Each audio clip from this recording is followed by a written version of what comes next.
Jangan ratapi keadaan sekarang, tapi taburlah air mata iman.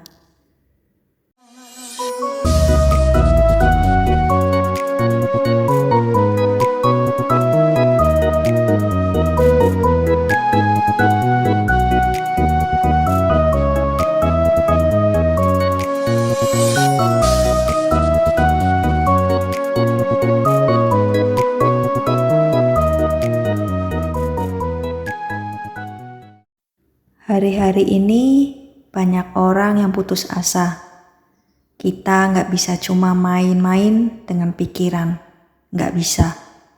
Benar-benar roh kita yang harus berkembang.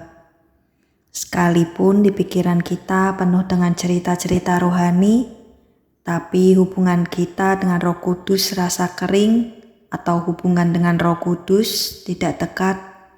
Sungguh, kita tahu apa yang benar, tapi kita nggak bisa melakukannya.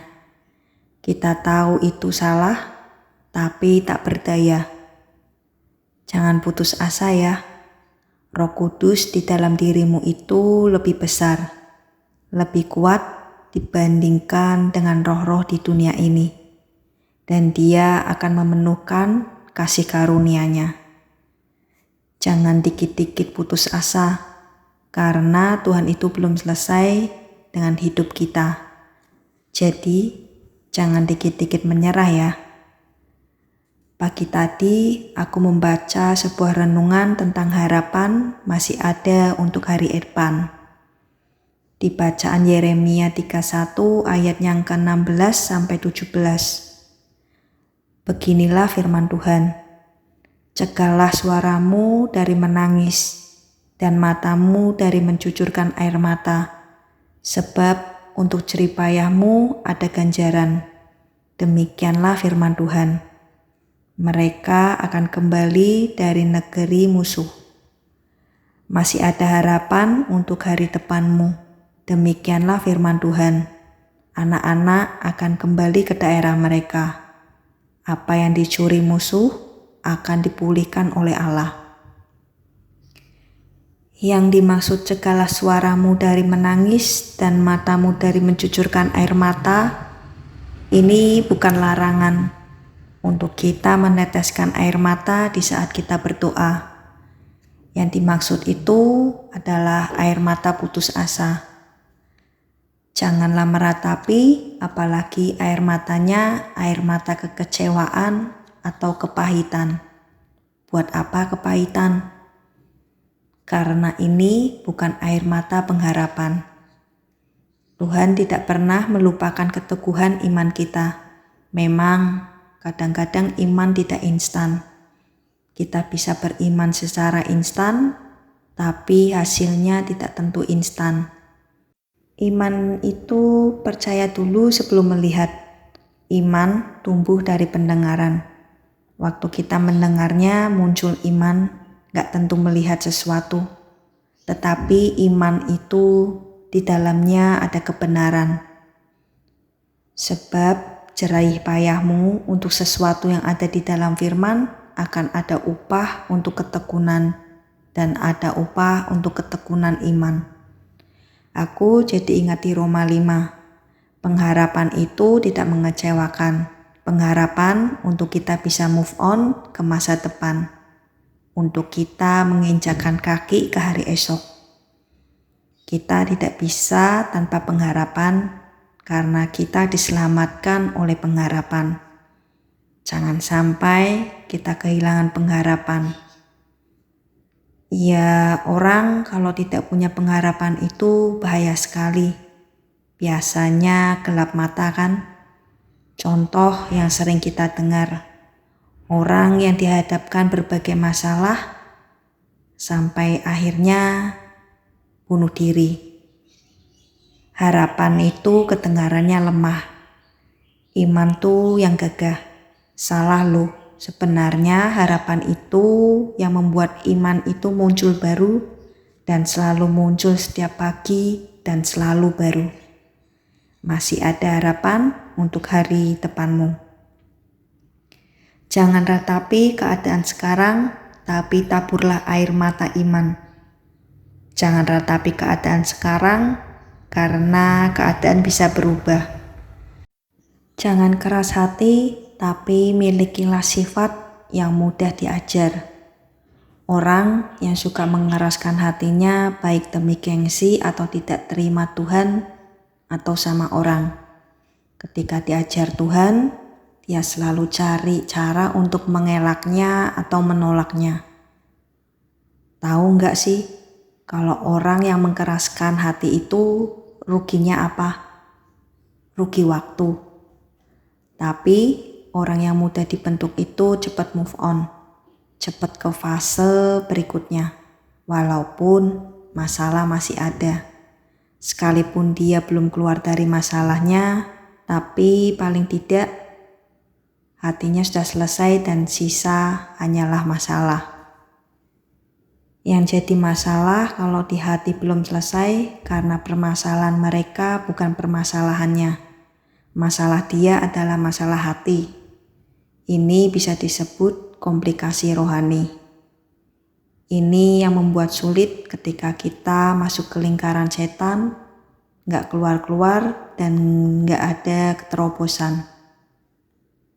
Kalau hati kita mau dibentuk sama Tuhan, setiap masalah mudah selesai dan damai. Sisanya adalah keadaan. Kalau hati sudah damai, kita bisa menyelesaikan satu persatu masalah yang ada. Dan Tuhan selalu pegang kendali.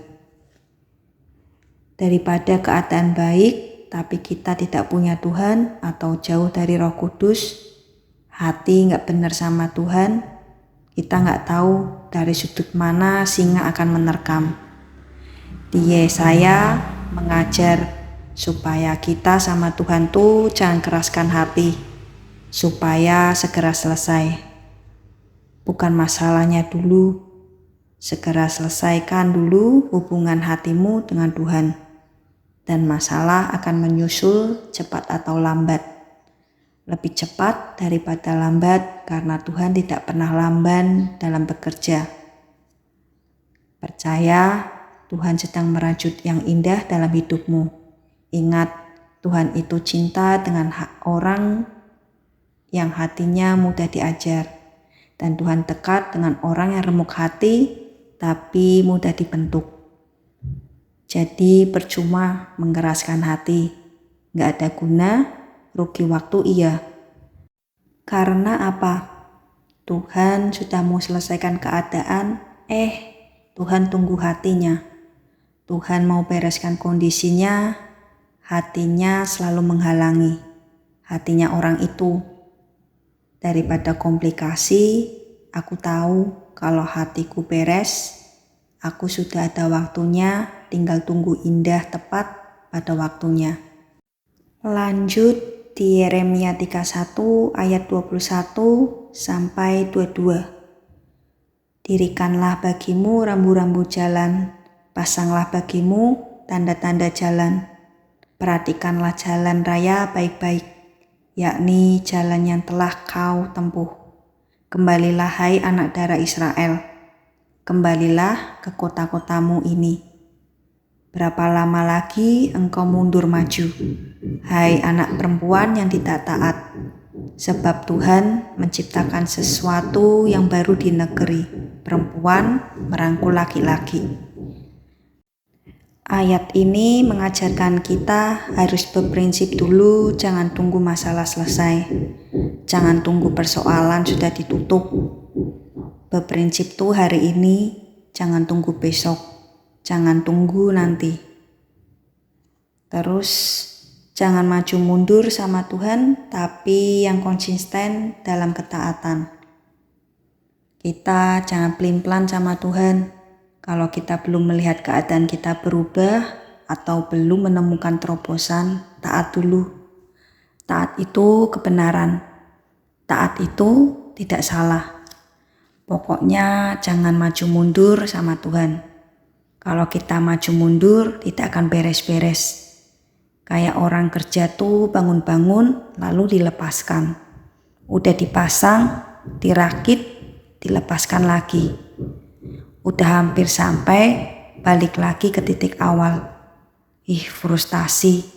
Yang frustasi itu bukan Tuhan, tapi orang-orang sekeliling kita yang melihat kita terus-terusan pelin-pelan. Kita tahu masa depan masih ada harapan untuk masa depanmu. Konsisten aja terus maju. Memang belum kelihatan tuayan. Yang kita lihat tuayannya buruk. Tapi seharusnya kita punya visi bahwa masa depan adalah pengharapan. Maka hari ini mulailah menabur ketaatan.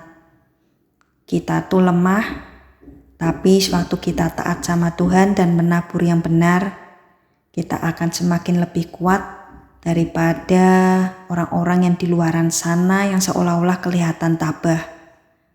Tapi kalau kita taat akan firman Allah, nanti akan ada perubahan. Kita yang akan menguatkan mereka. Aneh ya? Nanti yang menguatkan orang lain adalah orang yang dalam masalah, yang mendoakan, yang menabur dengan mencucurkan air mata untuk kebangunan rohani adalah orang-orang yang terhimpit oleh problema. Anehnya begini, mitosnya bilang, mana bisa aku taat, aku kan lemah. Aku tunggu kuat dulu baru bisa taat sama Tuhan. Itu justru kamu lemah. Taat dulu nanti akan makin kuat.